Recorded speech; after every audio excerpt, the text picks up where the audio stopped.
Welcome to the testing world. Now in this session I'll show you how we can report a bug into Jira. So previously we have seen whenever we are finding a bug we need to report that bug into our bug tracking tool. We are going to use Jira for that. In last session I have shown you how we can set up Jira trial account and it will be 7 days trial. So you can use that account for practice. Now I'll show you if we find a bug how we can report that bug into Jira. For that, first of all, I'm just moving to my application and hope you remember requirement was if user try to search by the partial name, I'm just giving the partial name and click on the search button, we should not get any output. But here we are getting output, means expected result and actual result is not matching and it's a bug. Now because we find a bug, we have to report it.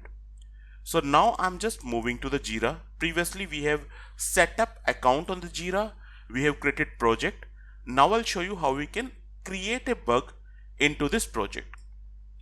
Before creating it, if you want to search that bug, you can just give the basic introduction like, okay, partial name.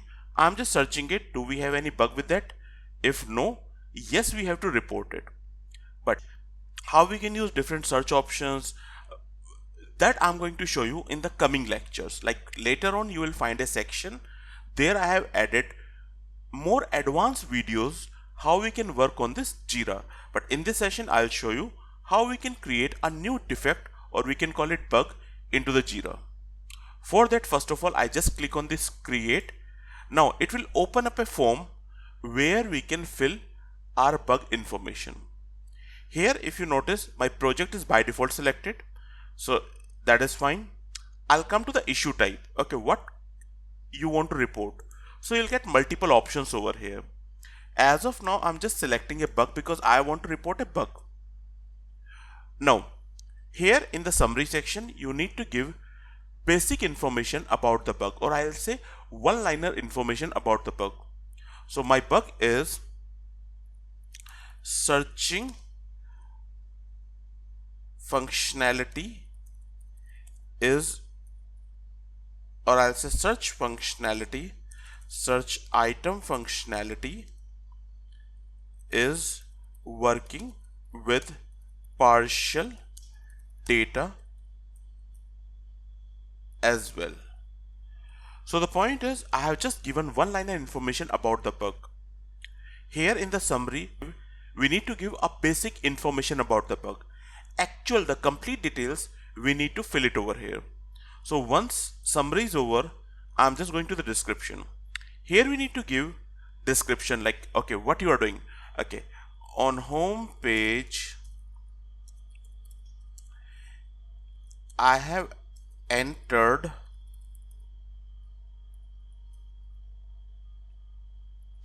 partial mobile name.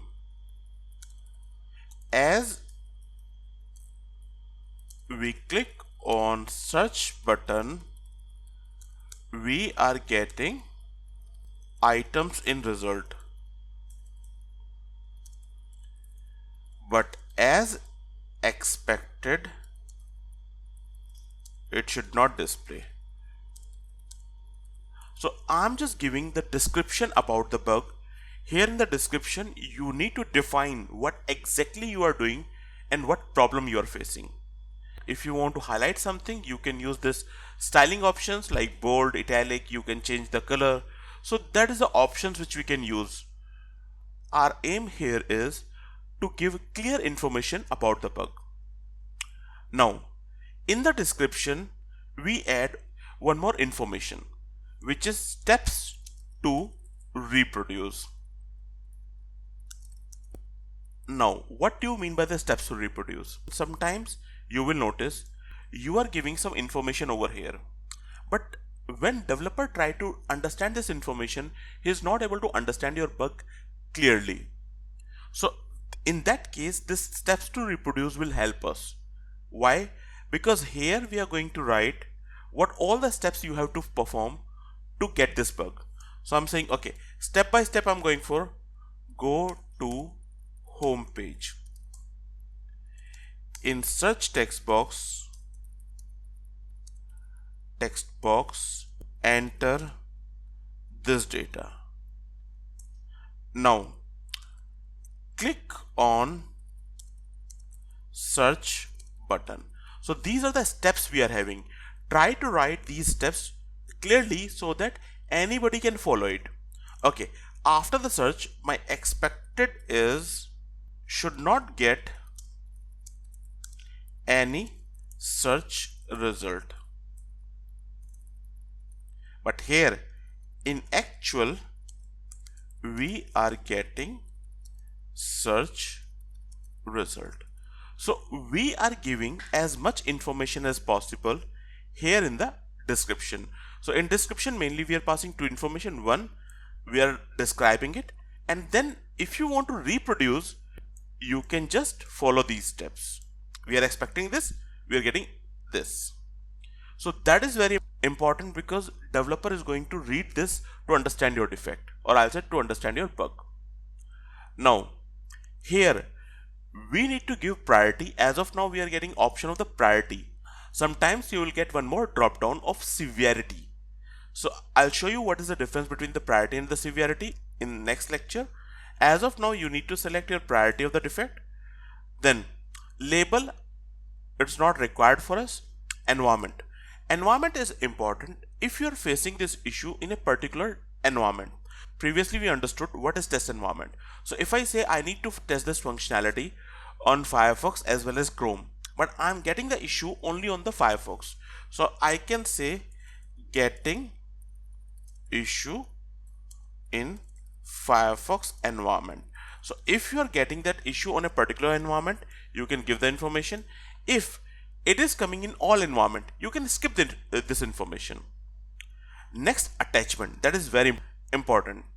Whenever you find any defect, like if I come here and that's a defect, so we try to take the screenshot of it. So I just take the screenshot, then I'm saving it somewhere in my system. I'm just going for the MS Paint. Here what I do, I'll just try to show, like, okay, I'm searching for this by this and getting the result. So we can highlight the areas as per the requirement and then save it. Once you save, now you can upload the attachment with your defect. So I can just go to the attachment, browse, upload a file, and you can select whatever the file you are having. So I'm just going to the downloads, and whatever the file I'm having, I can just select it. Okay, that is done. Insert. The file is, or I'll say image file is added over here. You can put any number of attachments. Sometimes you will attach images, sometimes you will have to do screen recording, means video recording of the screen, and then you are attaching it. So it's up to you. Link issues, that is not required as of now. Assignee, whom you want to assign this. If you are aware about the developer, you can assign it that person directly. But if you're not aware about, normally we assign it to the dev lead. Now he will decide which developer is going to fix this issue. Now epic link, which is required when we are working in the agile, same in the sprint. Once you fill this information, just click on the create. As you click on the create, it will create a defect. It will show you the number of that defect. So if I say now my defect number was FLIG-1, I'm just searching it. So if you check it, that is open. So we have entered whatever the mandatory information is required while reporting a defect. So here we have seen, we have just reported a defect into the Jira. Now anybody who want to check this defect, he or she will not ask you, just go to the Jira and check it over there. You'll get complete information over there. So here we have seen how we can report a defect, or I'll say bug, into the Jira. That's a straightforward process. We'll just get a form, fill that information and submit. That's all we have for this session. Thanks for watching this video.